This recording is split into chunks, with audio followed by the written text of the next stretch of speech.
The standoff lasted less than 4 minutes, yet it rewrote everything the Pride had stood for across 3 generations of leadership. That is the first thing you need to understand about this case. The brevity of the defiance, measured against the permanence of its consequences. A young lioness, barely old enough to hold her place in the hierarchy, planted herself between the dominant male and a cub that had already been condemned. The leader's charge was inevitable. The dust, the muscle, the weight of a lifetime of brute force authority coming down on a female half his size. What happened in those minutes was not an accident, and it was not sentiment. It was the most calculated move the Savanna had seen that season, and the evidence was written in the dust long before the dust settled. This is the true story of a fearless sister, and the crime scene where she chose to make her stand. You are the only witness, so let's open the files. The cub's cry pulled her from the shade. That much the footage shows clearly. The high, thin wail of a young lion separated from the safety of the Pride's core, a sound that cuts through the heat like a blade. The youngest lioness, still carrying the lighter coat and awkward proportions of an adolescent, lifted her head from the grass where she had been resting. Her ears rotated toward the sound. Her eyes found the source. And then, in a movement that would later be analyzed frame by frame, she rose and began to walk. Not a sprint, not a charge, a deliberate, steady approach. The kind of movement that says a decision has already been made. And that is the first anomaly, because a low-ranking female does not approach a crisis. She waits for the hierarchy to resolve it. She waits for the leader to act. But she did not wait. And that single choice set in motion everything you are about to investigate. Back up, though. Rewind to the beginning of the crime, because this case did not start with the young lioness's defiance. It started with 2 young nomadic males crossing into the territory uninvited. Their presence was the spark. Their intent was the motive. And the Pride's leader, the male whose mane carried the scars of 100 previous battles, made his calculation in an instant. The invading males would kill the Pride's offspring to bring the females into heat early, to erase the bloodline of the previous ruler and stamp their own onto the land. That is the brutal arithmetic of the Savanna. Infanticide is not a crime against nature. It is a strategy, as old as the species itself. The leader understood this threat better than anyone, because he had likely done the same thing himself in his younger years. The shadows he now guarded against were the shadows he once wore. And so, when the threat arrived, the leader made his move, not against the invaders, but against the cubs they would target. The abandoned cub was not a random victim. It was a liability, marked for erasure to deny the enemy any leverage. The leader's decision was cold, efficient, and completely consistent with the rules of the Pride. You have seen this pattern before, even if you did not recognize it as a pattern. When resources tighten, when threats mount, when the genetic future of the lineage is at stake, the weak are cut loose. The cub was small, possibly sickly, certainly not worth the risk of a confrontation that could cost the Pride its strongest defender. The leader's body language in the footage says it all. The turn of the head, the dismissive flick of the tail, the deliberate walk away from the cub's location. He did not attack the cub himself. He simply withdrew his protection. He made the cub invisible, and in the Savanna, invisibility is a death sentence. The cub's fate was sealed the moment the leader looked away. That was the expectation. That was the official story. And it was true, until the youngest female of the Pride refused to accept the verdict. But here's the detail nobody expected. She did not approach the leader. She did not challenge him directly, not at first. She approached the cub. She walked past the leader's position, her head low, her body angled to show submission, and she positioned herself between the condemned cub and the rest of the Pride. It was a small movement, almost invisible in the vastness of the Savanna, but the footage shows it clearly if you know where to look. Her flank was to the leader. Her eyes never left the cub, and her posture said something that no amount of submission signals could hide. This cub is under my protection now. The leader perceived the challenge instantly. The air changed. The Pride, which had been scattered across the clearing, began to converge, drawn by the tension that crackled through the grass like static before a storm. And that is when the real confrontation began. Not between the Pride and the invaders, not between the old male and the new, but between the dominant leader and the least likely rebel he had ever faced. She positioned herself with her flank exposed to the leader and her eyes fixed on the cub. One frame that just reclassified the lowest-ranking member of the Pride into a direct challenger. That is the kind of detail that cracks a case open, and there is more of it in the footage ahead. Subscribe if you want to keep examining the evidence frame by frame, because you already know this confrontation is nowhere near resolved. And drop one word in the comments, protection or rebellion, for what you believe that posture was truly declaring. Why would she do this? That is the question you have been circling, the one that every frame of footage seems to ask and refuse to answer. Why would the lowest-ranking member of the Pride risk everything for a cub that was never hers, that had already been judged unworthy of survival? The surface answer is the one you have heard 1,000 times: maternal instinct. A young female's urge to protect the young, even when they are not her own. It is a comforting explanation, tidy and warm, the kind that fits neatly into the documentary voiceover. But the evidence does not support it. The cub was not her offspring. The timing, the Pride's breeding records, the physical comparisons of the cub's coat markings, and the young lioness's lineage all point to a different relationship entirely. Her own reproductive years were still ahead of her. Investing in another female's cub offered no immediate genetic payoff, and the threat was existential. The leader's wrath could cost her her place in the Pride, her access to food, even her life. Instinct alone does not explain why she risked all of that for a cub she had no stake in, so the surface answer collapses. And when the surface answer collapses, you start digging. Forget what you think you know about lion-pride dynamics. The common belief is that the male is the ruler, the females are the hunters, and the hierarchy is fixed and unforgiving. The male's size and strength put him at the top, and the females, even the fiercest among them, ultimately bow to his authority.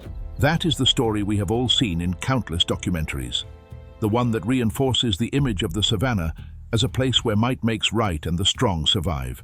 But watch the footage again. Watch what the youngest lioness actually does when the leader charges. She does not flee. She does not submit. She holds her ground, her body low, her teeth bared, her claws scored into the dust. The leader hesitates. In all his years of dominance, no female has ever stood against him like this. The hesitation itself is evidence. It tells you that the young lioness has done something the leader's experience did not prepare him for. She has changed the calculus, and the leader, for the first time, is calculating. Now examine the specifics of the confrontation, because the details matter more than the drama. The leader's first charge was a warning. Ears flat, mane bristled, mouth open to show the full length of his canines.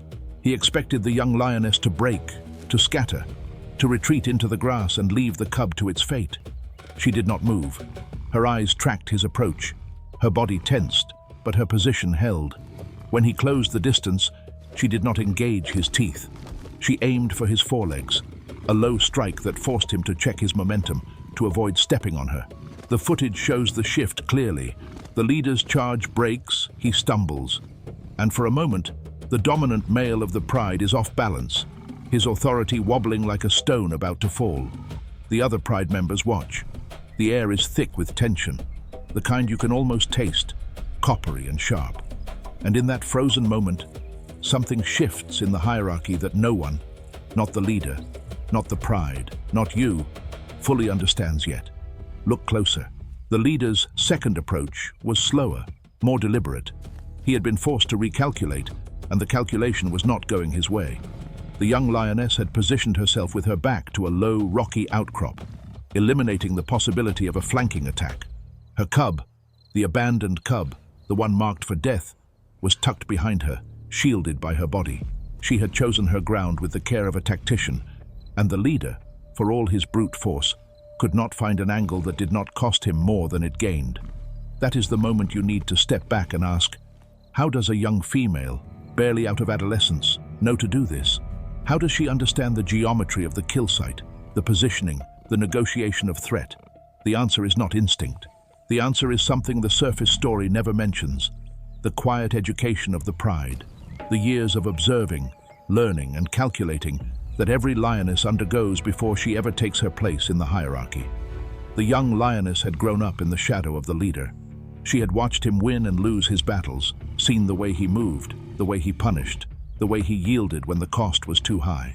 She had learned his tells, the twitch of his tail before a charge, the flash of his teeth before a strike, the subtle shift of his weight. before he committed to violence. And in the weeks before the invaders arrived, she had watched something else. The leader had grown slower. His dominance was maintained through reputation more than through actual confrontation, and the reputation was starting to fray. The other Pride members had begun to test the edges of his authority, small acts of defiance that would have been unthinkable a season earlier. The young Lioness had read the signs, and she had made a calculation of her own. The abandoned cub was not a liability. It was an opportunity, a chance to signal strength, to build coalition, to position herself for the future. The defiance was not reckless. It was the most strategic move she had ever made. Here is where the case deepens, because the leader's reaction reveals more about Pride politics than any single confrontation could. He did not escalate. He did not press the attack. He circled, growled, made a final show of dominance, and then he walked away. The Pride watched him go, and in that moment, the hierarchy cracked. The leader had blinked. A young female had called his bluff, and he had folded. The other Pride members began to move, slowly, almost imperceptibly, repositioning themselves in relation to the new center of gravity. The young Lioness did not celebrate. She did not relax. She simply held her position, her eyes on the leaders retreating back, her body still a wall between the cub and the world. And the cub, safe for the first time in hours, pressed its small body against her flank and closed its eyes. But the confrontation was not the end. It was the beginning of a longer, more dangerous game. The leader's retreat was tactical, not permanent. He had yielded ground, but he had not surrendered the war. In the days that followed, the young Lioness had to navigate a Pride split between those who saw her defiance as strength and those who saw it as a challenge to the natural order. The cub needed food, protection, and a place in the hierarchy that had already marked it for death. And the invaders were still out there, patient, waiting for the Pride's attention to slip. The young Lioness had won the battle, but the war was just beginning. And every choice she made from that moment forward would be scrutinized, tested, and judged by the only jury that mattered, the Pride itself. The leader retreated, but a tactical retreat is still a move, and the Pride is still reading which one this was. The next days of this Pride's history will be written in the space between strategy and surrender. Subscribe if you want to keep tracking this case as the evidence stacks, because this investigation is far from closed. And put your verdict in the comments. Was that walkaway a calculated play or a crack in the hierarchy? Now step back. Why does this matter? Why should you, sitting wherever you are, care about the internal politics of a lion pride on the other side of the world? Because the story you have been told about the young Lioness is a lie. Not a malicious lie, but a simplifying one. The kind that fits neatly into a 30-second clip designed to warm your heart. The sentimental version says she was brave, selfless, driven by love. The forensic version says she was strategic, calculating, and completely aware of what she was doing. And the forensic version is the one that matters, because it tells you something true about how the natural world actually works. Every act of apparent heroism, every moment of apparent self-sacrifice, is also a calculation. The Lioness did not risk her life out of love. She risked her life because the risk was worth taking, because the cub, the timing, and the wobbling authority of the leader all pointed toward a moment when a bold move could pay off. She read the system, found the leverage, and used it. That is not romance. That is strategy, and it is far more impressive. You have probably seen the footage. You have probably drawn the conclusion that the title of this video suggests, that the youngest Lioness was a fearless sister driven by loyalty to save a cub that everyone else had abandoned. And the title is not wrong, but it is incomplete. Because the courage was real, the fearlessness was real, and the sisterhood, if that is the right word, was real. But so was the calculation. And if you ignore the calculation, you miss the actual story. You miss the young Lioness reading the leader's fading authority, the strategic positioning, the long game that began months before the invaders ever arrived. You miss the fact that this was not a moment of desperate courage. It was the culmination of a planned ascent, executed to perfection under the pressure of an existential threat. The cub was a pawn, the invaders were the catalyst, and the youngest Lioness was the only player who saw the whole board. Here is what the evidence tells us about what happened next. The young lioness led the cub away from the pride's core territory, into the denser brush along the dry riverbed. The footage tracks her movement, the steady pace, the constant scanning, the way she kept her body between the cub and every potential threat. She was not fleeing aimlessly. She was choosing ground that offered cover, water access, and escape routes. The leader did not follow. The other females did not follow. She was alone with a cub that was not hers, in a territory that was not safe, with predators and invaders on every side. It looked like exile. It looked like a punishment for her defiance. But watch her body language. Her head was high, her gait was confident, and she moved with the purpose of someone who had made a deliberate choice and accepted the consequences. The exile was not a punishment. It was a strategy. The cub, for its part, was not the weak liability the leader had judged it to be.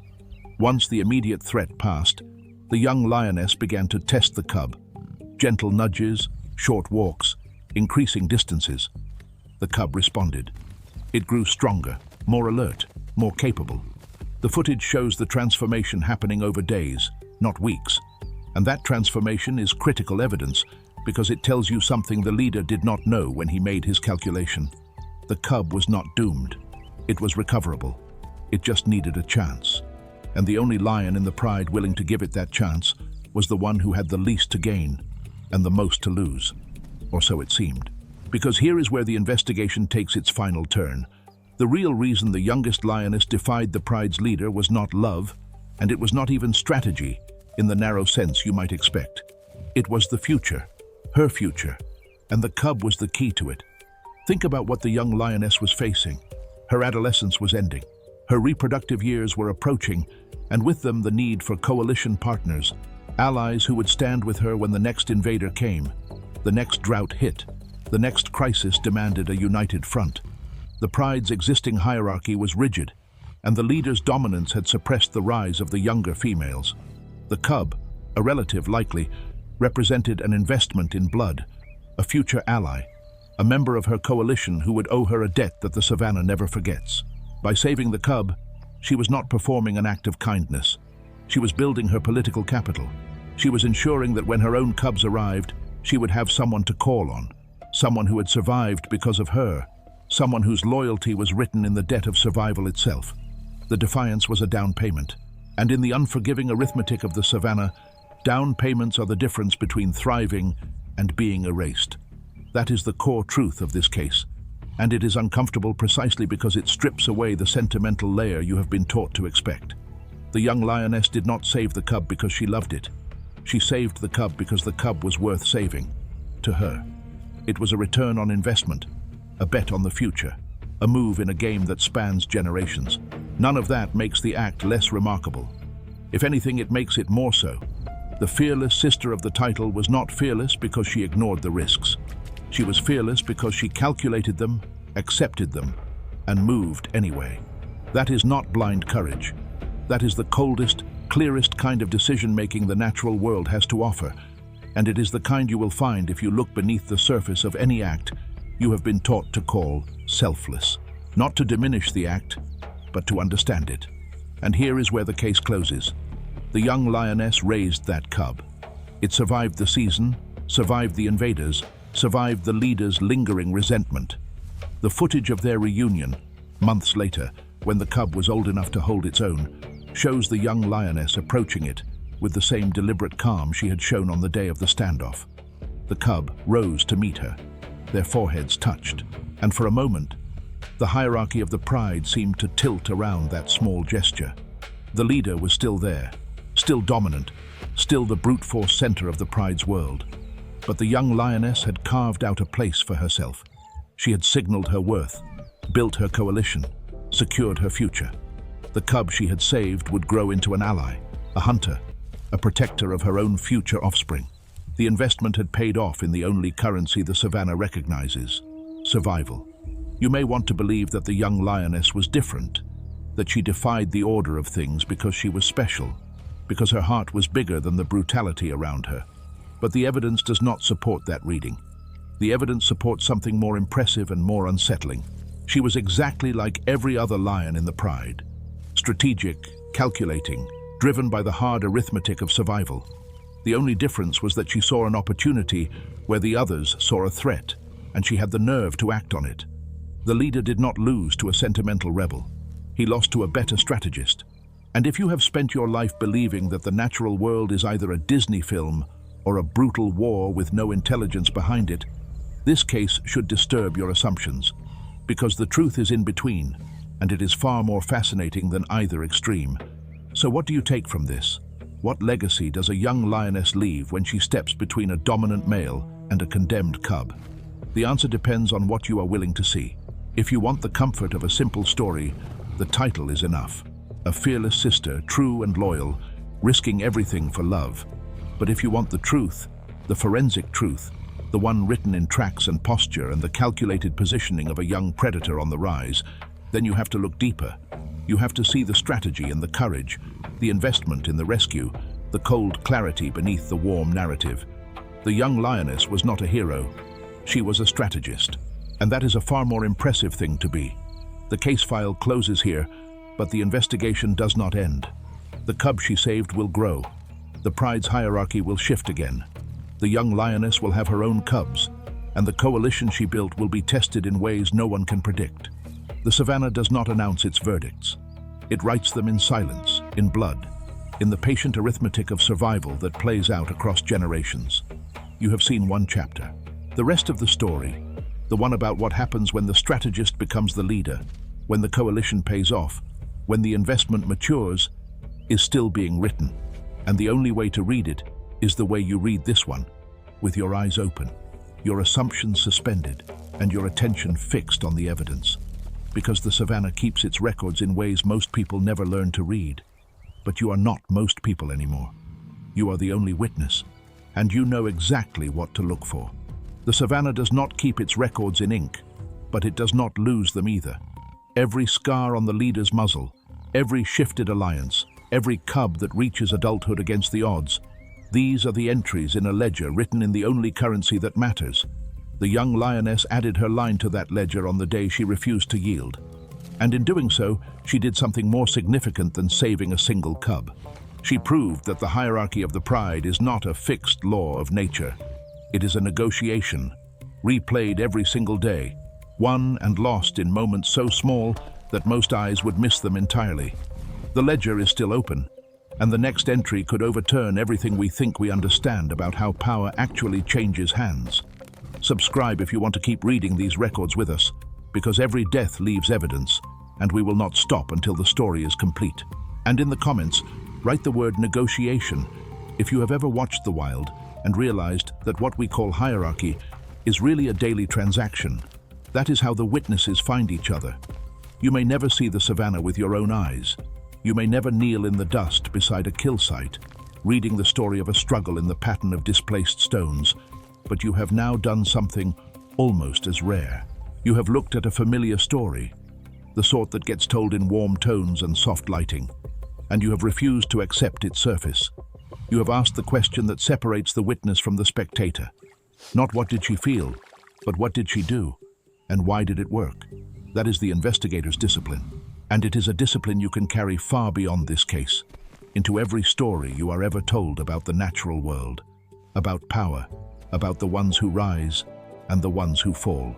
Because here is the final truth of the young lioness's stand, the one that lingers after the footage ends and the dust settles. She did not win because she was stronger. She did not win because she was braver. She won because she understood something the leader had forgotten, that authority is not held, it is performed. Every day, in every interaction, the leader must re-earn his place. The young lioness simply found the first crack in his performance and pushed. The crack was her moment, her youth, her willingness to do the thing no one expected. And that is the lesson the Savanna teaches if you are willing to read it. The hierarchy is never as solid as it looks, and the ones at the bottom are always watching, always calculating, always waiting for the crack to appear. The cub that was marked for death went on living. The leader who refused to yield found himself yielding without ever admitting it, and the young lioness who stepped into the space between them changed the course of the pride's bloodline in a way that will echo for generations. None of this was written down. None of it will appear in any record book, but the evidence was there, in the dust and the posture and the patient arithmetic of survival. waiting for someone with the eyes to read it. You are the only witness. And now you know exactly what you saw. Nothing about this case was ever going to be simple, and the aftermath proved it. The young lioness did not stride back into the Pride as a conquering hero. There was no triumphant return, no ceremonial acceptance of her new rank. Instead, she returned the way she had left, low, quiet, watchful. She resumed her place on the periphery of the group, close enough to be seen, far enough to be ignored. And that, more than the standoff itself, tells you how deeply she understood the game she was playing. She had made her point, secured her asset, and now she was giving the Pride the opportunity to pretend nothing had changed. The leader could save face, the hierarchy could maintain its illusion, and she could continue her work from the shadows, unbothered and unseen. That is the detail the sentimental version of this story always leaves out. The victory was not a celebration, it was a quiet absorption, a slow reweaving of the social fabric, so that the tear she had made could heal without leaving a permanent scar on the Pride's dignity. She did not need the credit, and she did not seek the spotlight.